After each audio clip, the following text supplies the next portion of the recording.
डालमिया भारत पर आपको फोकस करना है। कैश सेगमेंट से लंबी सूची है, चुनिंदा नाम बताता हूं। Mahindra holidays, Mahindra life space, Nippon life AMC, Rallis India, Tata steel long products जैसे स्टॉक्स पर फोकस करिए।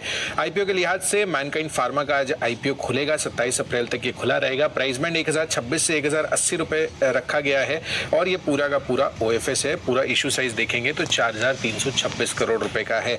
इसके साथ साथ कल इसकी एंकर बुक भी भरती हुई दिखी थी, जिसमें डिटेल्स आए हैं। यहाँ पर एंकर निवेशकों ने 1298 करोड़ रुपए एंकर निवेशकों से कंपनी ने जुटाए। 1080 रुपए प्रति शेयर के भाव पर 77 एंकर निवेशकों ने यहाँ पर निवेश किया है। चुनिंदा नाम में monetary authority of Singapore, government of Singapore, Canada pension plan investment board जैसे कंपनियां जो इंस्टीट्यूशनल इन्वेस्टर्स हैं वो शामिल हैं। कुछ खबरें हैं मेरे पास, जिसमें Mahindra life space developers Mumbai के मलाड में सोसाइटी रीडेवलपमेंट प्रोजेक्ट्स के लिए इन्होंने बोली जीती है और यहाँ पर ये जो प्रोजेक्ट से करीबन 850 करोड़ रुपए का रेवेन्यू पोटेंशियल निकल कर आ रहा है। रेन इंडस्ट्रीज जुलाई सीरीज से ये एफ&ओ से बाहर हो जाएगा। साथ ही वेल्समन इंडिया पर फोकस करिए। 27 अप्रैल को बोर्ड बैठक में शेयर बायबैक पर कंपनी विचार करेगी और बायबैक के साथ साथ डिविडेंड पर भी कंपनी का फोकस रहेगा। और अंत में एक और खबर है, इसमें जो एग्रोकेमिकल कंपनियां हैं यूपीएल, पीआई इंडस्ट्रीज, ये फोकस में रहने वाली हैं क्योंकि दिग्गज इजरायली कंपनी एग्रोकेमिकल कंपनी एडामा, इन्होंने अपने तिमाही नतीजे जारी किए हैं और खराब नतीजे आते हुए दिख रहे हैं। आय में 11%, कामकाजी मुनाफा में 18% और साथ ही मुनाफे में तो 67% की गिरावट आती हुई दिखी है। तो हो सकता है कि आज एग्रोकेमिकल इंडस्ट्री, यूपीएल और खासकर पीआई इंडस्ट्रीज पर दबाव आपको देखने को मिले। ओके, तो ये है आपके लिए कुछ बड़ी खबरें। नुपुर, मॉर्निंग बताएं, आपके पास भी कुछ और खबरें? बिल्कुल, रिजल्ट्स के साथ शुरुआत करते हैं, जहाँ पे कैश में सेंचुरी टेक्सटाइल, जहाँ पे जो आय है वो काफ़ी फ्लैट आपको नजर आएगी। 1200 करोड़ के आसपास की कंपनी की आय आती दिखी। कामकाजी मुनाफा देखिए तो 3% की गिरावट आपको यहाँ पे दिख रही है वाई बेसिस पे। मार्जिन हालांकि फ्लैट है 10% के आसपास और मुनाफा देखे तो यहाँ पे एक जंप दिखेगा क्योंकि एक्सेप्शनल गेन है 134 करोड़ के आसपास का। महिंद्रा लॉजिस्टिक, जहाँ पे कंपनी की आय में 17% की ग्रोथ नजर आ रही है। 1270 करोड़ के आसपास की कंपनी की आय आती दिखी है क्वार्टर में। कामकाजी मुनाफा देखिए 24% की मजबूत ग्रोथ यहाँ पर भी दिखेगी आपको। मार्जिन में 30 बेसिस पॉइंट का इंप्रूवमेंट है, 5% के आसपास के मार्जिन आते दिखे। लेकिन नॉन कंट्रोलिंग इंटरेस्ट और शेयर ऑफ लॉस के चलते कंपनी ने करीबन 0.82 करोड़ का लॉस इस क्वार्टर में रिपोर्ट किया है। टाटा टेली सर्विसेज, जहाँ पे क्वार्टर ऑन क्वार्टर बेस पे मतलब पिछली तिमाही से कंपेयर करेंगे तो आय बिल्कुल फ्लैट है, 280 करोड़ के आसपास आते दिखे। कामकाजी मुनाफा देखे तो 130 करोड़ के आसपास है। मार्जिन भी बिल्कुल फ्लैट है और जो मुनाफा है वहाँ पे थोड़ी सी कटौती आती हुई इस क्वार्टर में नजर आई है। IIFL सिक्योरिटीज, जहाँ पे जो परफॉर्मेंस है वो काफी स्ट्रॉन्ग आपको नजर आएगी। 16% से कंपनी की आय इस बार बढ़कर आई है। कामकाजी मुनाफा देखे तो 21% की मजबूत ग्रोथ यहाँ पर भी दिख रही है। मार्जिन में 150 बेसिस पॉइंट का इंप्रूवमेंट नजर आ रहा है 38% के आसपास का और प्रॉफिट भी देखे तो 9% की ग्रोथ यहाँ पर भी दिख रही है।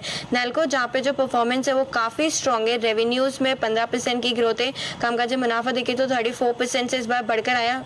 मार्जिन में 300 बेसिस पॉइंट का इंप्रूवमेंट है, 20.5% के मार्जिन हो चुके हैं और मुनाफा भी देखे तो करीबन 6 करोड़ के आसपास इस बार आते दिखा है, जो पिछले साल 3 करोड़ के आसपास का। तो ये स्टॉक्स रिजल्ट्स पर फोकस में रहने वाले हैं। ओके, तो नतीजों का रिएक्शन और साथ ही ढेरों खबरें भी, स्टॉक्स काफी फोकस में आई है। ब्रोकरेजेस भी कई सारी हैं, जानते हैं इनके बारे में। FIR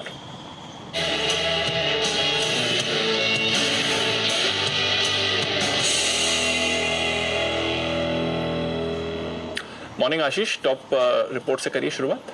good morning Deepanshu. सबसे पहले आप देखिए इंडसइंड बैंक, यहाँ पर नतीजे आए थे। ब्रोकरेज हाउस की तरफ से काफ़ी सारी रिपोर्ट्स है मेरे पास। सभी रिपोर्ट्स में लिखा गया है कि नतीजे अगर आप देखें तो काफ़ी हद तक इनलाइन है।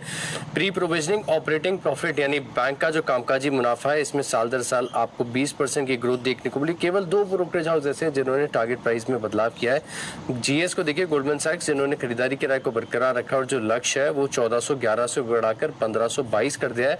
हालांकि सिटी भी खरीदारी किराए दे रहे, लेकिन जो लक्ष्य इन्होंने 1420 से घटाकर 1380 कर दिया। इसके अलावा अगर आप देखें तो 1525 का टारगेट दिया मॉर्गन स्टैनली और 1550 का टारगेट दे रहे हैं जेफरीज। तो इंडसइंड बैंक यहाँ पर रखेंगे नजर। इसके अलावा इप्का लैब्स, यहाँ पर भी आज काफी एक्शन देखने को मिल सकते हैं, लेकिन नोमेरा की तरफ से स्टैंडर्ड रिपोर्ट है जहाँ पे न्यूट्रल की रेटिंग को बरकरार रखा है। 827 की क्लोजिंग, 911 माफ कीजिएगा 827 की क्लोजिंग, 911 रुपए का टारगेट है।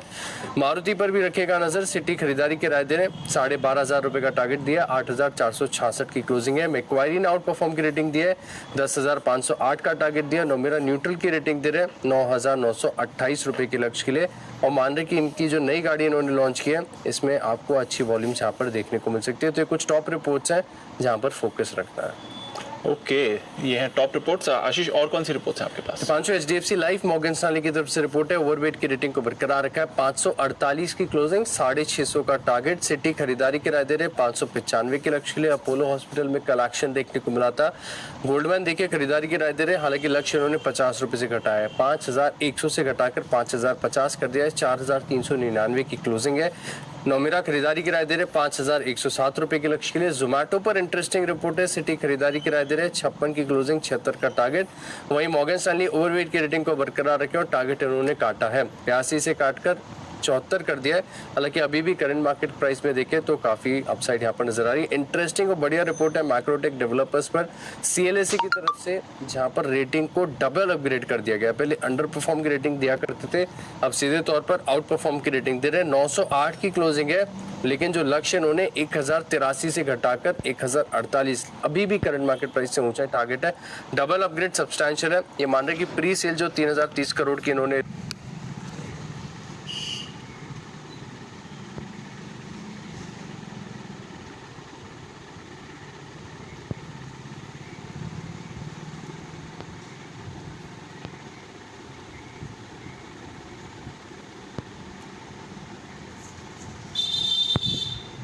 दर्ज की है, काफी अच्छी है। JP मॉर्गन न्यूट्रल की रेटिंग को बरकरार